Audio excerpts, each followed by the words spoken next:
అరటికాయ కూర. కడాయి పెట్టుకుని కొద్దిగా ఆయిల్ వేసుకుని ఉల్లిపాయలు వేసుకుని ఇవి మగ్గిన తర్వాత అరటికాయ వేసుకుందాము. అది కూడా పూర్తిగా మగ్గిపోవాలన్నమాట.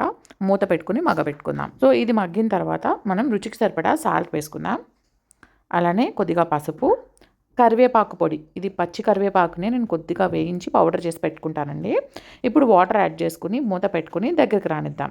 ఇది ఉడికిపోయిన తర్వాత ఒక చిన్న గ్లాసు పాలు వేసుకుని మళ్ళీ మూత పెట్టి దగ్గరికి రానిద్దాం. అంతేనండి, 5 మినిట్స్లో ఎంతో క్రీమీగా ఉండే అరటికాయ కూర రెడీ అయిపోయింది. కరివేపాకు పొడి వల్ల మనకి కొంచెం గ్రీన్ లుక్ వచ్చిందనమాట. కూర వేసుకుందాం.